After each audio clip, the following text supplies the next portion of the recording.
धरती पर जन्मा सबसे पुराना और सबसे खतरनाक म्यूटेंट अपनी सोने की भारी भरकम कवच में बाहर निकला। सब लोगों ने उसे भगवान समझकर पूजा शुरू कर दी। वो हर जगह पालकी में बैठकर जाता क्योंकि कोई भी उसकी असली शक्ल नहीं देख सकता था और उसका नाम था विनाश का देवता अपराजय। लेकिन तभी उसकी एक आदत सामने आई। उसे जो भी म्यूटेंट पसंद आता वो उसकी ताकत को छीनकर अपना बनाना चाहता था। और फिर जब उसके सेवकों ने एक ऐसा म्यूटेंट खोजा जिसमें अमरता की शक्ति थी, तभी अपराजय ने तय कर लिया कि अब वो भी अमर बन जाएगा। जैसे ही वो उस ताकत को अपने अंदर उतारने लगा, तभी लोगों ने विद्रोह कर दिया क्योंकि अब वो झूठे भगवान के गुलाम नहीं बनना चाहते थे। और फिर बगावत के शोर में पूरा पिरामिड हिलने लगा। अपराजय के चारों म्यूटेंट रक्षक जान की बाजी लगाकर उसकी रक्षा करने लगे, लेकिन फिर जो हुआ वो किसी ने सोचा नहीं था। पूरा पिरामिड नीचे गिर पड़ा और अपराजय उसमें जिंदा दफन हो गया। सिर्फ उसका आखिरी रक्षक उसे बचाते बचाते खुद पत्थरों में कुचल गया। फिर वक्त बीता, 5000 साल बीत गए, इंसान तरक्की कर गए, सभ्यता ने नए रंग पकड़े और अपराजय को सबने भुला दिया। लेकिन तभी कुछ अंधभक्तों ने उसकी कब्र फिर से खोज निकाली और जैसे ही उन्होंने प्राचीन विधियों से उसकी पूजा शुरू की, अचानक हजारों साल की नींद में सोया अपराजय जाग उठा। और फिर जैसे ही उसने बाहर कदम रखा, उसने देखा कि ये दुनिया अब पूरी तरह बदल चुकी है। लोग गाड़ियों में घूमते हैं, मोबाइल चलाते हैं और उसकी शक्ल देखकर उसे भूत पिशाच तक कहने लगे। लेकिन तभी अपराजय ने एक हल्का सा हाथ उठाया और चारों तरफ लोग गिरते चले गए। और फिर उसने एक आदमी को दीवार में चिपकाकर कहा, अब तुझे भी पता चले कि 5000 साल कैद में कैसे लगता है। फिर उसने इंसानों के बनाए टीवी से सारी दुनिया की जानकारी हासिल करनी शुरू की। और जब उसे पता चला कि इंसान अब खुद को खुदा समझने लगे, तब वो गुस्से से फट पड़ा। उसे लगा इंसान अब पूरी तरह भटक गए और तभी उसने फैसला किया कि अब फिर से मिस्र का साम्राज्य बनेगा। फिर उसने नए म्यूटेंट योद्धाओं को चुना और एक पंखों वाले देवदूत को लोहे का पंख वाला शैतान बना डाला। लेकिन तभी एक्समैन के प्रोफेसर ने उसके द्वारा फैलाई गई ऊर्जा की लहरें पकड़ ली और जैसे ही उसने अपने मस्तिष्क से उसे ट्रैक करने की कोशिश की, अचानक अपराजय ने उसके दिमाग का ही नियंत्रण ले लिया और फिर अगले ही पल पूरी दुनिया के सारे न्यूक्लियर मिसाइलों का नियंत्रण अपने हाथ में ले लिया। फिर जो हुआ, उसने सबको दहला दिया। दुनिया के सारे न्यूक्लियर मिसाइल आसमान में फायर हो गए और फिर अंतरिक्ष में जाकर नष्ट हो गए। अब इंसान पूरी तरह से अपराजय की मुट्ठी में थे। ये थी उसकी पहले कदम की चाल। और फिर उसने खुद को टेलीपोर्ट करके प्रोफेसर के सामने ला खड़ा किया और मैग्नेट मैन से कहा कि इसे उठाकर ले चलो। और तभी वो प्रोफेसर को नवनिर्मित पिरामिड के भीतर ले गया। और फिर जैसे ही उसने प्रोफेसर की दिमागी शक्ति को अपने अंदर खींचना शुरू किया, अचानक एक्स मैन की टीम वहां पहुंच गई और म्यूटेंट रक्षकों से भिड़ गई। इस बीच नाइट वॉकर चुपके से अंदर पहुंचा और जैसे ही अपराजय प्रोफेसर की ताकत अपने अंदर खींचने वाला था, तभी नाइट वॉकर उसे लेकर भाग निकला और प्लेन में चढ़ गया। लेकिन जैसे ही अपराजय को इस बात की खबर लगी, वो गुस्से से बेकाबू हो गया। अब उसने ठान लिया कि अगर ये ताकत नहीं मिली तो अब वो पूरी दुनिया को खत्म कर देगा। और तभी सत्य होश उड़ गए जब मैग्नेट मैन ने अपराजय का साथ छोड़ दिया और उसका रास्ता रोक लिया। और फिर बाकी बचे सारे म्यूटेंट भी अपराजय पर टूट पड़े। लेकिन अपराजय कोई साधारण म्यूटेंट नहीं था। उसके पास हजारों सालों की ताकत थी और सब मिलाकर उसकी शक्ति ओमेगा लेवल से भी ऊपर पहुंच चुकी थी। अब सबको लगने लगा कि वो कभी नहीं रुकेगा। लेकिन तभी वो ताकत सामने आई जिसे उसने कभी गिना ही नहीं, और वो थी फीनिक्स शक्ति वाली जीन। जैसे ही प्रोफेसर ने उससे कहा अब समय आ गया है, जीन ने अपनी सारी शक्ति खोल दी और फिर जो हुआ, उसने सबकी रूह तक हिला दी। फीनिक्स की आंख से अपराजय जलने लगा। वो भागना चाहता था लेकिन मैग्नेट मैन ने उसे रोके रखा और जीन ने पूरी शक्ति से हमला किया, जिससे अपराजय का एक एक हिस्सा राख में बदल गया। और इसी के साथ वो युद्ध जो अपराजय ने पूरी मानवता को गुलाम बनाने के लिए छेड़ा था, अब हमेशा के लिए खत्म हो गया।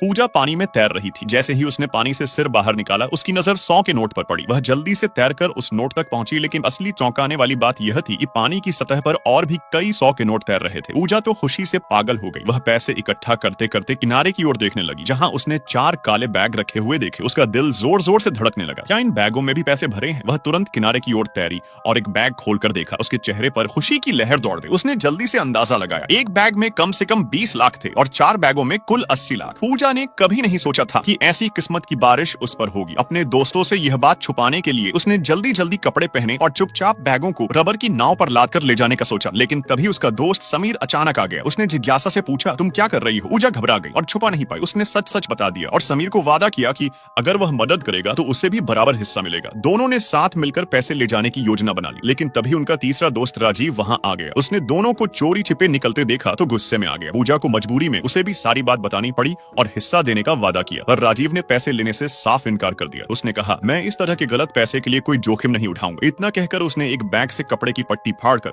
अपने पुराने बैग पर बांध दी और अकेले वहां से चला गया। पूजा और समीर ने बिना समय गंवाए सारे बैग नाव पर लादे और शहर की तरफ निकल पड़े। लेकिन कुछ दूर ही पहुंचे थे कि उन्होंने देखा किनारे पर कुछ पर्यटक और 2 पुलिसकर्मी खड़े थे। पूजा का दिल जोर से धड़कने लगा। इतने में एक पर्यटक उनके पास से गुजरा। तभी पूजा ने घबरा कर देखा, एक बैग फट गया था और उसमें से नोट बाहर दिखाई दे रहे थे। खुशकिस्मती से उसने जल्दी से स्थिति संभाल ली और संदेह नहीं होने दिया। थोड़ी दूर जाकर वे एक सुनसान किनारे पर रुके ताकि आराम कर सके। लेकिन जब पूजा ने गिनती की तो पाया कि 4 बैगों में से एक गायब है। दोनों हैरान थे, हमने तो सब बैग कसकर बांधे थे, फिर ये कैसे गायब हो गया? उन्हें शक हुआ कि शायद वह बैग वहीं रह गया होगा। पूजा ने तुरंत फोन निकालकर राजीव को कॉल करने की सोची कि वह जाकर ढूंढ ले, लेकिन उसे क्या पता, राजीव तो अब खुद एक बहुत बड़े खतरे में फंस चुका था। वापसी के रास्ते में राजीव का सामना एक अजीबोगरीब आदमी से हुआ और ये आदमी असल में उस 80 लाख का असली मालिक था। उस आदमी की नजर जैसे ही राजीव के बैग पर बंधी पट्टी पर पड़ी, उसने उसे पहचान लिया। दरअसल एक दिन पहले वह आदमी हवाई जहाज से भाग रहा था, लेकिन अचानक विमान में खराबी आ गई। घबराकर उसने पैसों से भरे 4 बैग ऊपर से नीचे फेंक दिए और खुद पैराशूट से कूद गया। वह पूरे दिन उन पैसों को ढूंढता रहा, लेकिन उसे कुछ नहीं मिला। जब वह लगभग हार चुका था, तभी राजीव के बैग पर बंधी बंधी पट्टी देखकर उसे सुराग मिल गया।